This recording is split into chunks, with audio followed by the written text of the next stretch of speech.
우리가 차별 받아본 경험이 있냐라는 질문 들었을 때 내가 진짜 차별받은 경험이 있을까? 이렇게 갸우뚱하게 되거든요. 왜냐하면 차별의 문제를 같이 얘기해 본 경험이 너무 드무니까요. 오히려 불편한 경험을 했을 때 침묵하거나 내가 뭐 잘못했을까라고 생각하는 것에 우리가 익숙하다고 생각해요. 그래서 내가 차별받는 경험이 있다고 해도 드러내기 어려운 경우가 많죠. 존재감 없음. 그런 것이란 생각이 들어요. 차별은 존재를 삭제하는 거다. 그런 생각을 하죠.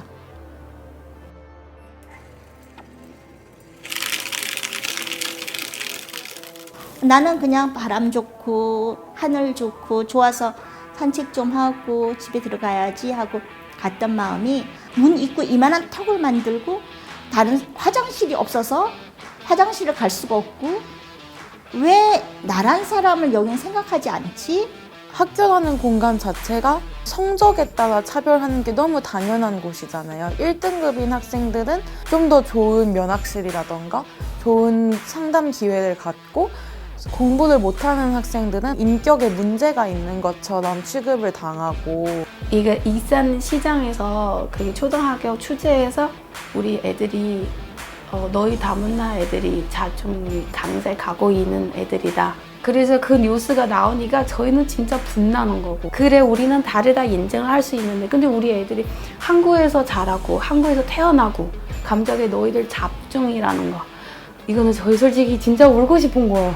한국에서 이렇게 15년 정도 열심히 살고 세금도 내고 다 하고 있는데 결국 부르는 소리가 다문화이라는 거. 난민은 가난해야 되고 배를 타고 입국을 해야 되고 나이키를 신으면 난민이 아니고 스마트폰을 들고 있으면 난민이 아니고 건장한 남성은 난민이 될 수 없고 왜 낯선 사람이 내 땅에 들어왔다고 이렇게 배타적이어야 할까? 철새들이 이동하듯이 누구나 우리는 어딘가로 이주할 수 있고 이동할 수 있는 건데 저는 박김영희라는 한 사람이지만 저에게는 다양한 차별들이 있어요. 저는 나가면 장애인으로만 보이지만 저는 또 여성이기도 하거든요. 그리고 좀 있으면 저는 노인이 되죠. 뭐 지금도 노인이긴 한데 여성이기 때문에 받는 차별, 장애인이기 때문에 받는 차별 이러한 여러 가지 저의 정체성이 있는 거죠. 차별금지법 말씀하신데 2007년도에 처음 정부에서 먼저 발의했던 법이에요. 포괄적인 차별금지법이 필요한 되게 중요한 이유는 실제로 차별이라는 것이 현실에서 일어날 때에는 어떤 특정한 하나의 사유 혹은 어떠한 특정한 영역에서만 일어나는 게 아니기 때문이에요. 내가 여성이기 때문에 당한 차별인 건지 나의 나이 때문에 당한 차별인 건지 혹은 내 학력 때문에 당한 차별인 건지를 딱 잘라서 말할 수가 없는 경우가 많아요. 헌법에 평등권이 보장되어 있잖아요. 차별금지법은 이 헌법상 평등권을 실현하기 위한 가장 기본적인 법률이라고 할 수 있어요. 누구를 만날 때 이런 행동하면 안 돼라는 게 금지, 그 긴장이 있잖아요. 나쁜 것만은 아니잖아요. 그러니까 다른 사람을 만날 준비를 저는 차별 금지 이 법이 있음으로 해서 사회가 어떤 게 차별인지에 대한 그 기준, 토론의 자리, 차별을 말할 수 있는 장소를 열어준다고 생각하거든요. 그러니까 이게 시작이라는 거예요. 근데 지금은 시작도 안 하고 있다는 거죠. 근데 이 발의하는 과정에서 처음에는 들어가 있었던 차별금지 사유가 몇 가지 사유에 대해서 반대하는 주장이 있다라는 이유로 7개 사유가 삭제된 채로 처음에 발의가 되었던 거죠.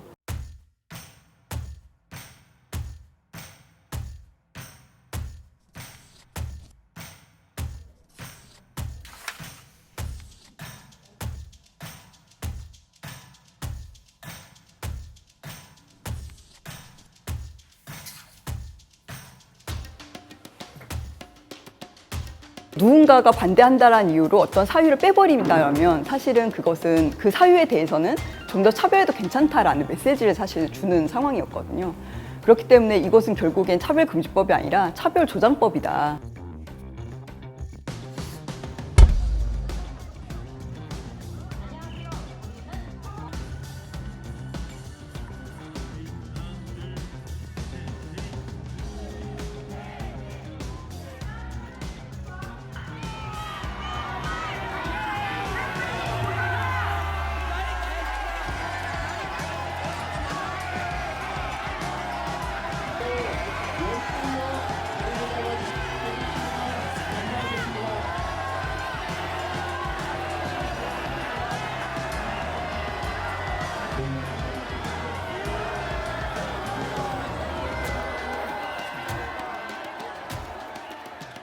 한국과 비슷한 경제, 사회, 문화적 수준을 가진 국가들에서는 대부분 포괄적인 차별금지법들이 만들어져 있어요. 근데 한국은 12년이 되는 동안 아직도 못 만들어지고 있거든요. 이제 목사님이 어떤 설교 시간에 무슨 얘기를 한다라는 것이 직접적으로 차별금지법이 적용되는 부분들이 아니고 어떤 사적인 단체에서 본인들끼리 무슨 말을 했을 때 이런 것들을 금지하는 것 자체는 차별금지법이 적용된 영역이 아니에요. 또 이제 그게 형사처벌 받는다라는 건 더더욱 법에 전혀 없는 내용인 거죠.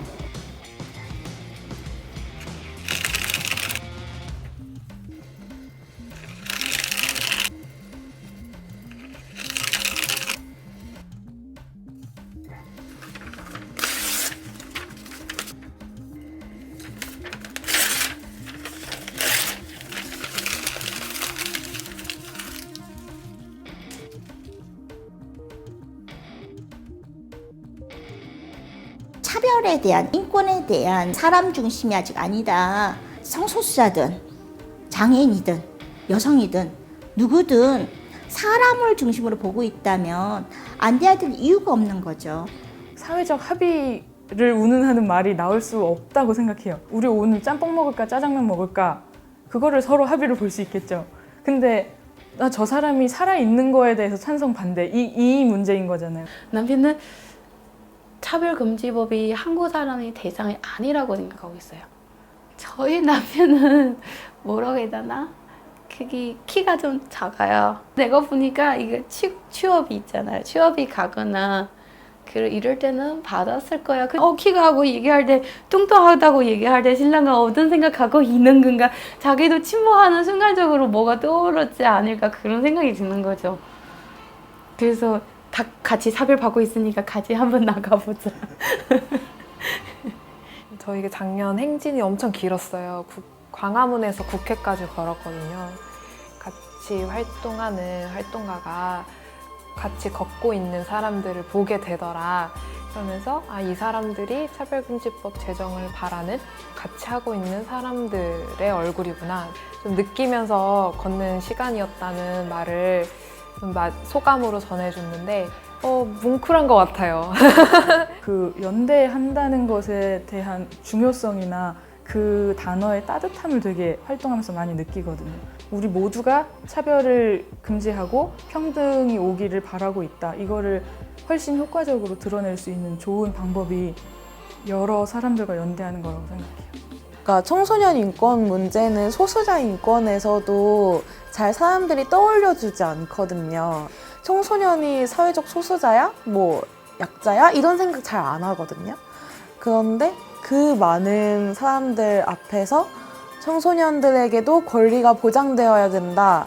청소년들의 권리를 미래로 유예하지 말라라고 외치는 것 자체가 저는 저희는 한국에서 다 이렇게 결혼 이주 여성이라서 여기에서 들어갈 이유가 있을까? 그래서 반대 소리 엄청 많았어요.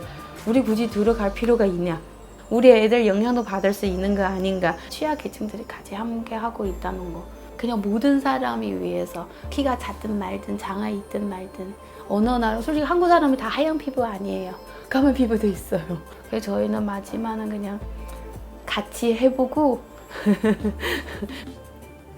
그리고 우린 다 연결되어 있어요.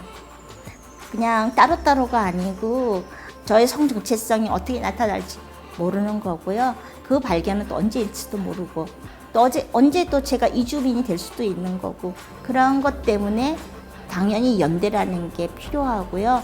함께 실패하는 연대가 매우 중요하다는 생각이 드는데요. 차별금지법 제정을 포기하거나 그게 안 될 거다라는 이야기는 아니고요. 참여하는 사람들이 또 그리고 참여하는 여러 단체들이나 여러 운동들이 자기 질문을 갱신할 수 있을 것인가. 이 과정을 통해서 우리가 평등이 무엇인지를 저는 새롭게 쓰고 있다고 생각해요.